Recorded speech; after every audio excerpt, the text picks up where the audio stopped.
សង្ក្រាន្តចូលនៅថ្ងៃច័ន្ទ2រោចខែចែកត្រូវនឹងថ្ងៃទី14ខែមេសា គ្រិស្តសករាជ2025 វេលាម៉ោង 4:48 នាទីពេលនោះព្រះអាទិត្យចេញពីមជ្ឈរាសីទៅស្ថិតនៅឯមេសរាសីតាមផ្លូវគោវិថីគឺផ្លូវកណ្ដាល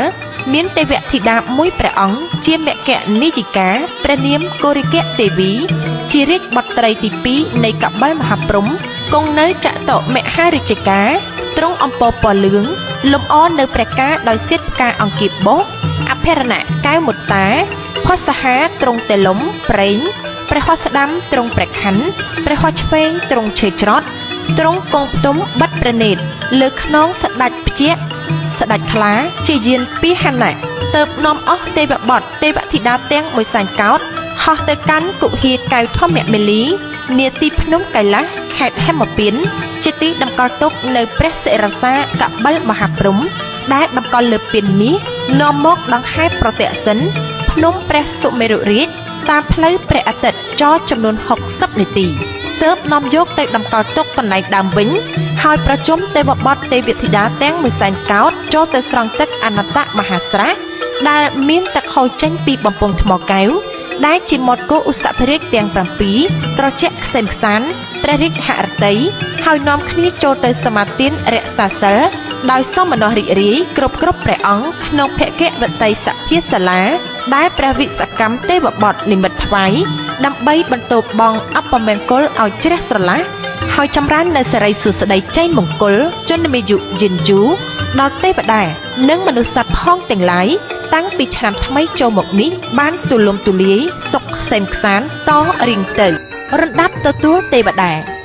រំដាប់ទទួលទេវតាតាមទំនៀមពីបុរាណរៀងរហូតមកត្រូវរៀបរៀងទេវតានៅខាងមុខផ្ទះមួយសម្រាប់តាំងគ្រឿងពលិកាផ្សេងត្រូវរៀបក្រាលសម្ពុតពណ៌សហើយរៀបចំនៅគ្រឿងសក្ការៈបូជាទេវតាមានជាអាចបាយសី9ថ្នាក់មួយគូបាយសី7ថ្នាក់មួយគូ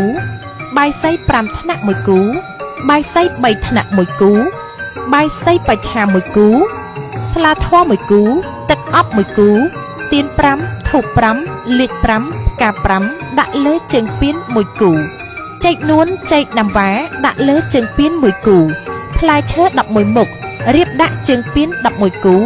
ដូងឡើងមួយគូទឹកស្អាត2កែវស្រេចហើយនៅវេលាដែលទេវតាចុះមកត្រូវជួបប្រជុំក្រុមគ្រួសារដើម្បីថ្វាយបង្គំព្រះនមស្ការព្រះរតនត្រ័យសមាទានសិលហើយតាំងចិត្តឲ្យបានស្អាតបរិសុទ្ធជ្រះស្រឡះនៅមន្ទិលទាំងពួងតម្កល់ចិត្តរំពឹងគិតទៅលើព្រះពុទ្ធព្រះធម៌ព្រះសង្ឃជាទីពឹងទីរលឹកលុះចប់ពិធីទទួលទេវតាចំពោះបាយសី9ថ្នាក់7ថ្នាក់ជាទំនៀមមានចែងនៅក្នុងសិភៅព្រះរាជពិធីទ្វារទសមាសនិងមានអនុវត្តនៅព្រះបរមរាជវាំងតែចំពោះប្រជារាស្ត្រគួរធ្វើត្រឹម5ថ្នាក់ចុះមកឬរៀបត្រឹមគ្រឿងសក្ការៈបូជាដែលមានទៀន5ធូប5ស្លាធម៌កូនចេកមួយគូក៏ល្មមគួរសមដែរចំពោះផ្លែឈើសម្រាប់ប្រជារាស្ត្រគួររៀបឲ្យបានត្រឹម3ឬ5មុខក៏ជាការប្រសើរគឺរៀបទៅតាមធនធានរបស់ខ្លួននៅគ្រប់ដង្វាយទាំងអស់ត្រូវដាក់ផ្កាម្លិះភួងពីលើគ្រប់ដង្វាយនៅលើជើងពៀននិងលើបាយសីត្រូវដោតទៀនហើយដុតបំភ្លឺ